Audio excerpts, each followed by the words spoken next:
Clear है? Okay dear students, good evening to all. जैसा कि आपको मालूम है, आपके लिए इस क्रिटिकल कंडीशन यानी कोरोना वायरस के इस क्रिटिकल कंडीशन में हम लोग जो वीडियो बना रहे हैं, और स्पेशली जो इंग्लिश की वीडियो आपको हमारे चैनल सॉल्मेट इंग्लिश क्लासेस पे जो अपलोड हो रहे हैं, उसको आप देख करके काफ़ी ज़्यादा लाभ यानी बेनिफिट प्राप्त हो रहा है आप लोगों को। आइए, जो हमने कल की जो क्लास शुरू की थी वॉइस की क्लास, उस वॉइस पे मैंने आपको टेंस वर्सेस वॉइस के बारे में मैंने बताया था आपको, ठीक है। तो आज की पढ़ाई उसका सेकेंड वीडियो मैं आपके सामने बना रहा हूँ। उम्मीद है आप इसे पसंद करेंगे और अपना ढेर सारा प्यार हमें देंगे। Okay, let's come to topic. और हमारी जो टॉपिक है वो है आपकी वॉइस, ठीक है। और इस वॉइस में हमने जो कल शुरू किया था, इसका मैंने आपको बताया था टेंस वर्सेस वॉइस। काफ़ी इंपॉर्टेंट टॉपिक है ये, हर लोगों के लिए है, चाहे वो अंडर 10 हो, चाहे 10+2 हो, या कंपटीशन की प्रिपरेशन कर रहे हो, ये सभी के लिए है। ओके, तो टॉपिक पे आते हैं। और हमारा जो पहला है वॉइस का, टेंस वर्सेस वॉइस, ये एक आप इसको बोलना चाहें तो इसको जनरल रूल्स भी बोल सकते हैं। जनरल रूल्स के अंतर्गत ये आता है। इसका स्पेशल रूल्स भी मैं आपके सामने प्रेजेंट करूंगा, उसके लिए आप बने रहिए हमारे साथ और देखते रहिए Soulmate English classes. Come the topic. Tense versus voice में जो मैंने आपको पहला शुरू किया था बच्चे, वो था प्रेजेंट इंडेफिनिट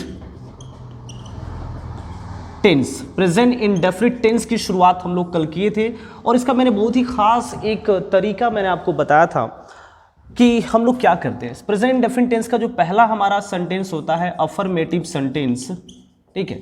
अफर्मेटिव क्या बोलेंगे बच्चे, इसको अफर्मेटिव सेंटेंस बोलेंगे। और इस अफर्मेटिव सेंटेंस का हिंदी आपको मेरे ख्याल से पता होगा, सकारात्मक वाक्य बोलते हैं इसको, ठीक है। जो अपने विचारों में सही और शुद्ध विचार रखता है उसी को सकारात्मक सोच भी बोलते हैं। गंदे विचार वाले मैं समझ रहा हूँ वो गलत सोच रहे हैं। आ जाओ बेटा, देखो ध्यान से। तो इसका जो हम फार्मूला बनाते हैं, इस एक्टिव वॉइस का जो स्ट्रक्चर हमारे सामने, STR शॉर्ट फॉर्म है स्ट्रक्चर का। तो ये हुआ आपका सब्जेक्ट, और उसके बाद V1, और उसके बाद V5, फिर उसके बाद ऑब्जेक्ट। ये मैंने आपको कल तरीका दिया था। और फिर इसका पैसिव जब हम बनाते हैं तो उस ऑब्जेक्ट को हम लोग यहाँ पे सब्जेक्ट बना देते हैं। फिर उसके बाद इज, एम, आर, फिर उसके बाद वर्ब का थर्ड फॉर्म, फिर एक सूटेबल प्रीपोजिशन,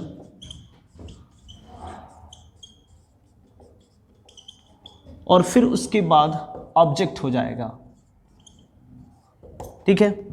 इसके बेस पर कल मैंने आपको बताया था, इसके बेस पे यानी सूटेबल प्रीपोजिशन बाई अगर लगाना है तो उसके बाद कोई नेम ऑफ पर्सन आना चाहिए, यानी लिविंग बीइंग आना चाहिए, ठीक है। और अगर हमारा नेम ऑफ टूल्स है तो उसके साथ हम सूटेबल प्रीपोजिशन विथ लगाते हैं। अगर नेम ऑफ मीडियम है ना, तो उसके साथ हम लोग इन लगाते हैं प्रीपोजिशन, ठीक है। कुछ खास शब्द जैसे नो है, लिसन है, कंपेयर है, तो उसके साथ, या मैरिज है, सॉरी मैरी, MARRY मैरी, तो वो अगर है उसके साथ भी हम लोग टू का यूज़ करते हैं पैसिव वॉइस में, याद रखना, पैसिव वॉइस में, ठीक है। आते हैं सर, देखो मेरे सरकार, ध्यान से मेरी बातों को समझिए। कल इसका मैंने आपको एग्जाम्पल कराया था, आज 2-3 एग्जाम्पल के बाद हम फिर आगे चलते हैं। इसकी एग्जाम्पल की बात करें बच्चे, तो मैंने कहा बच्चे, this box contains my shirt. इसका मैंने ये एक्टिव वॉइस है, इसका पैसिव यहाँ पे बनाएंगे फर्स्ट का। सेकेंड मैंने लिखा बच्चे, I listen the songs. I listen the songs, मैं गाने सुनता हूँ। This box contains my shirt, यह बक्सा मेरे शर्ट को कंटेन करता है, मतलब रखता है। Then third example is that she loves me, वह मुझसे प्रेम करती है। इसकी हिंदी तो मेरे ख्याल से सभी को आती होगी, इसमें कोई शक नहीं है। एक्चुअली इसलिए शक नहीं है क्योंकि बहुत सारे बच्चे हमारे कोचिंग में आते बोलते हैं सर इंग्लिश नहीं आती है। मेरे को तो बेटा क्यों नहीं आएगी इंग्लिश। मैं उससे पूछता हूँ बेटा इस शब्द का अंग्रेजी हिंदी बता दो, आई, तो बोलता है सर मैं आपसे प्यार करता हूँ। मैं कहता हूँ मैं भी तुमसे प्यार करता हूँ भाई, इसमें कौन बुरी बात है। तो इसका इंग्लिश सबको आता है। तो कहने का तात्पर्य ये है कि कार को कार ही बोलते हैं, बस को बस ही बोलते हैं, है ना, साइकिल को साइकिल बोलते हैं, जीप को जीप ही बोलते हैं। तो लाइफ में हम लोग दिन भर में कम से कम 100-150 शब्द तो ऐसे ही बोल देते हैं इंग्लिश का। फिर भी बच्चे बोलते हैं इंग्लिश नहीं आती। इंग्लिश सबको आती है, बस ध्यान नहीं है, कहीं और भटक रहा है बंदा। देखो बेटा ध्यान से, तो भटकने की नहीं है ना, इस सही मोड़ पे आने की ज़रूरत है। This box contains my shirt, क्योंकि आप जानते हैं ना लोग हर मोड़ पे रुक रुक कर संभलते क्यों हैं, लोग हर मोड़ पर रुक रुक कर संभलते क्यों हैं, इतना डरते हैं तो घर से निकलते क्यों हैं, है ना। आज मेरे बच्चे इस बात को आगे बढ़ाते हुए मैं आपको लेके चलता हूँ। माई शर्ट ऑब्जेक्ट है, बोल दो प्यारे, माई शर्ट ऑब्जेक्ट है, तो इस माई शर्ट को हमने सब्जेक्ट बना दिया। उसके बाद इज एम आर में से कोई इज जो भी सूटेबल है। फिर कंटेन का V3 हमने किया बच्चे, कंटेंड हो गया, ठीक है। और कंटेंड जैसे ही माई शर्ट इज कंटेंड, अब यहाँ पे हम जब बॉक्स को देखते हैं तो बॉक्स हमारा ये नेम ऑफ मीडियम है ना, कोई पर्सन तो नहीं है, बोलो ना कोई पर्सन है, बोल ना मेरे बच्चे, पर्सन है बेटा, नहीं ना। ये क्या है, नेम ऑफ मीडियम है जिसमें आप कोई चीज़ रख रहे हो। जैसे कल मैंने फायर का मैंने दिया था, ठीक है एग्जाम्पल। तो उसी तरीके से ये बॉक्स जो मैंने लिखा बच्चे, my shirt is contained in box, in this box, ठीक है। कोई दिक्कत? मेरा वादा था कि कल मैं, यानी आज की इस वीडियो में मेरा वादा मैंने किया था कल के वीडियो में कि आज इसके ऊपर कुछ एक्सरसाइज ज़्यादा करेंगे। जितना ज़्यादा एक्सरसाइज उतनी ज़्यादा सीख होती है। आई लिसन द सॉन्ग्स हमारा ऑब्जेक्ट, इसको सब्जेक्ट बना देंगे, द सॉन्ग्स, ठीक है। एक से ज़्यादा है भाई सॉन्ग्स, तो उसके लिए बोलो तो बच्चे एक से ज़्यादा है तो आर लगाएंगे, परफेक्ट है। द सॉन्ग्स आर, लिसन का V3 लिसनड होता है, और लिसन के साथ हम लोग टू प्रीपोजिशन लगाते हैं, बाई नहीं। लिसन के साथ टू प्रीपोजिशन लगाते हैं, बाई नहीं, ये फिक्स है, इसको कोई काट नहीं सकता। और फिर ये ऑब्जेक्ट आएगा। ऑब्जेक्ट इसलिए आएगा क्योंकि हमेशा याद रखना, एक ट्रिक मैं बता रहा हूँ क्योंकि मैं कंपटीशन वाले बच्चों को भी पढ़ाता हूँ बेटा। तो ये जो टू है ये प्रीपोजिशन है, और जितने भी प्रीपोजिशन होते हैं उनके बाद हमेशा ऑब्जेक्टिव केस ही आता है। Every preposition carries objective case, every preposition carries objective case, है ना बेटा, ठीक है, याद रखना। यानी हर एक प्रीपोजिशन के बाद एक ऑब्जेक्टिव केस आता है मेरे बच्चे। आ जाओ मेरे प्यारो, देखो बेटा, शी लव्स मी, वो मुझसे प्रेम करती है। मैंने कहा मना किया भाई, कर तो सही। आ जाओ मेरे बच्चे, मी का हमने बनाया बेटा आई, और आई को हमने लगा दिया बच्चे आई के साथ एम, और इस लव का हमने V3 कर दिया लव्ड। और अब देखो ये शी क्या है, नेम ऑफ पर्सन है भाई। कोई व्यक्ति ही आपसे प्यार करेगा भाई, कोई दीवार तो नहीं करेगा, है ना। इतने भूतिया दिमाग नहीं ना रखते हो तुम लोग। देखो आ जाओ मेरे बच्चे, I am loved by her. तो ये हुई सारी कहानी जो हमने आपको कल भी एक्सप्लेन किया था, आज भी मैंने आपको एक्सप्लेन कर दिया। जो भी बच्चे मेरे कोचिंग से रिलेटेड हैं वो इसका काफ़ी ज़्यादा बेनिफिट ले सकते हैं, जो नहीं रिलेटेड है वो और भी ज़्यादा इसका बेनिफिट ले सकते हैं, ठीक है, हमारे YouTube चैनल पे। तो आइए मेरे बच्चे, यहाँ तक की बातें मेरे ख्याल से उम्मीद है समझ में आ गई होगी। एक बार स्क्रीनशॉट ले सकते हैं, नहीं तो फिर वीडियो को पॉज करके आप देख सकते हैं। मैं इसको मिटा रहा हूँ मेरे बच्चे। अब हम लोग चलेंगे इस अफर्मेटिव के बाद इसका दूसरा सेंटेंस का टाइप, जिसको हम लोग बोलते हैं अफर्मेटिव के बाद, अरे बोलो तो सही, नेगेटिव सेंटेंस। या करेक्ट, बहुत अच्छी बात कही मेरे बच्चे ने। देखो बेटा, इस नेगेटिव सेंटेंस की तरफ चलते हैं, और एक ट्रिक मैंने आपको दिया है, प्रीपोजिशन के बाद हमेशा ऑब्जेक्टिव केस आता है।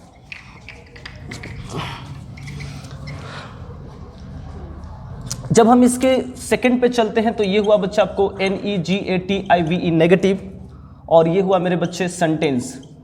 जब इस नेगेटिव सेंटेंस की बात करते हैं तो इसका स्ट्रक्चर, यानी एक्टिव वॉइस का ये स्ट्रक्चर जब हम लिखना शुरू करेंगे तो जो बच्चे टेंस पढ़े हैं उनको पता होगा कि सब्जेक्ट के बाद सर डू डज लगा देते हैं, बहुत अच्छी बात।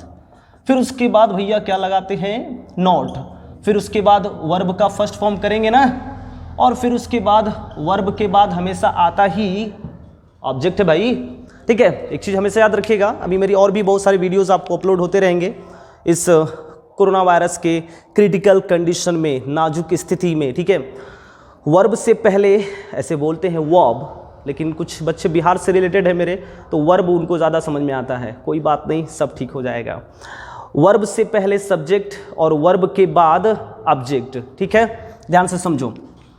इसको जब हम पैसिव वॉइस में चेंज करेंगे तो इस पैसिव वॉइस का जो स्ट्रक्चर हमारा बनेगा उस ऑब्जेक्ट को पता है ना भाई, अरे पड़ोसन को हम अपनी बनाएंगे, है ना, ध्यान से समझो मेरे बच्चे। तो इसकी बात हमने किया, इज एम आर वही हो गया, फिर उसके बाद हमने नोट लगा दिया और फिर उसके बाद वर्ब का थर्ड फॉर्म, फिर सूटेबल प्रीपोजिशन, ठीक है, SUITABLE सूटेबल प्रीपोजिशन प्लस उसके बाद ऑब्जेक्ट। कोई दिक्कत? Next let's see the example. अब आते हैं एग्जाम्पल की तरफ मेरे बच्चे। एग्जाम्पल की कार्रवाई को थोड़ा बढ़ाते हैं और मैंने कहा बच्चे I do not like you. कोई बात नहीं भाई, मैं नहीं पसंद करूंगा, कोई और तो पसंद करेगा तुम्हें। जो चीज़ हमारे अनुसार गलत होता है इसका मतलब ये नहीं कि सभी के लिए वो गलत ही है, याद रखना ये टॉपिक, है ना। इसलिए इस पढ़ाई को पसंद करिए और आगे बढ़िए। I do not like you, जब इसका पैसिव बनाएंगे सर क्या होगा देखते हैं। मैंने कहा बच्चे शी डज नॉट नो मी, या नो मी कर देते हैं, वो मुझे नहीं जानती भाई, नहीं जानती, जानती है sir. She does not know me, वो मुझे नहीं जानती। जब इसका दूसरा लेके चलते हैं बेटा, मैंने कहा बच्चे रेखा को किसने देखा, सॉरी मजाक को छोड़ते बेटा, पढ़ाई पे चलते हैं। Rekha does not, okay, Rekha does not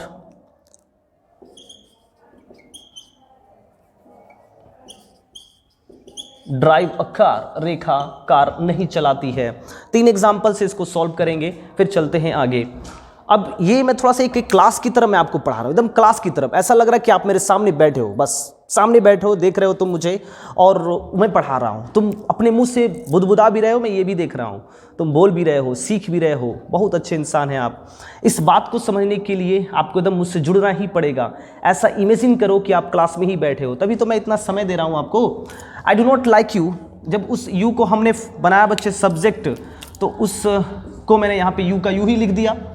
इसके साथ हमारा इज एम आर में से क्या लगेगा, आर लगेगा, नॉट का नॉट उतार देंगे भाई, अच्छी बात है। लाइक का V3 क्या हो जाएगा, तो लाइक्ड होगा। उसके बाद ये आई जो है नेम ऑफ पर्सन है ना, याद रखना, बाई नहीं, बाई प्लस ऑब्जेक्ट नहीं, गलत बात है मेरे बच्चे। बाई के बाद हमारा नेम ऑफ पर्सन आ रहा है, मी कर देंगे, तब हम बाई लगाएंगे। शी डज नॉट नो मी, मी हमारा क्या है, अरे बोल तो सही, बोलना बच्चे, बोलो बेटा, मी क्या है, ये हमारा ऑब्जेक्टिव केस है। जब उस ऑब्जेक्ट को सब्जेक्ट बनाएंगे तो आई हो जाएगा, के साथ एम, उसके बाद नॉट, फिर नो का हो जाएगा बच्चे known, V3 know knew known, okay बोलो, ओहो। और फिर ये शी क्या है मेरे बच्चे, ये शी क्या है, नेम ऑफ पर्सन है, इसलिए शी का हमारा हर हो जाएगा। माहौल बनाते हैं मेरे बच्चे पढ़ाई का, और कुछ नहीं भाई, गलत मत सोचा करो। Rekha does not drive a car, Rekha car नहीं चलाती है, तो अ कार इज नॉट, है ना। ड्राइव का V3 बोलो, ड्राइव का V3, अरे बोलो तो सही, क्या ड्राइव्ड, हाँ क्या ड्रोव, ये तो V2 है। ड्राइव इन, या एग्जैक्टली ड्राइव इन होता है मेरे बच्चे। तो ये हुआ ड्राइव इन, उसके बाद रेखा नेम ऑफ पर्सन है, तो बाय रेखा। ये हुआ आपका नेगेटिव सेंटेंस का टोटल कॉन्सेप्ट, ठीक है, बात यहाँ तक समझ में आ गई। तो ये था आपका आज का हमारा क्लास, है ना। ये जो मेरी वीडियो है वो छोटी छोटी वीडियो बना रहे हैं आप लोगों के लिए, एक एक टॉपिक, छोटी टॉपिक लेकिन बहुत बड़ी टॉपिक आपके लिए, ठीक है। तो आज हमने सीखा, थोड़ा सा रिवीजन कर लेते हैं क्योंकि अब इस क्लास को समाप्त करेंगे हम लोग। तो हमने सीखा बच्चे प्रेजेंट इंडेफिनिट टेंस का वॉइस बनाना, एक्टिव से पैसिव बनाना। हमने पहला अफर्मेटिव सेंटेंस देखा, उसका हमने एक्सरसाइज किया जो मैंने कल की वीडियो में मैंने आपको पढ़ा दिया है। सेकेंड हमारा नेगेटिव सेंटेंस, जिसका स्ट्रक्चर आपके सामने, एक्टिव का हो जाएगा subject plus do does plus not, V1 और ऑब्जेक्ट। और इसका जब पैसिव बनाएंगे तो इस ऑब्जेक्ट को सब्जेक्ट, उसके बाद इज एम आर और नॉट और वर्ब थर्ड, हर एक पैसिव वॉइस में वर्ब थर्ड होता है, याद रखना। उसके बाद सुटेबल प्रीपोजिशन, फिर उसके बाद ऑब्जेक्ट, और ये सारी आपकी कहानी आपके इस प्यारे टीचर के द्वारा। और ये ट्रिक मैंने बताया बच्चे, प्रीपोजिशन प्लस ऑब्जेक्ट हमेशा याद रखना, प्रीपोजिशन के बाद हमेशा ऑब्जेक्ट आता है, ठीक है। उम्मीद है ये आपको समझ में आया होगा और आपको पसंद आया होगा। अगर आपको पसंद है, आप इसको समझ गए हैं, तो please subscribe my channel, like the video and share it to your the friends. तो आज की पढ़ाई यहीं तक समाप्त करते हैं बेटा। तब तक के लिए आप देखते रहिए सॉल्वेट इंग्लिश क्लासेस सहनसा सर के साथ। धन्यवाद।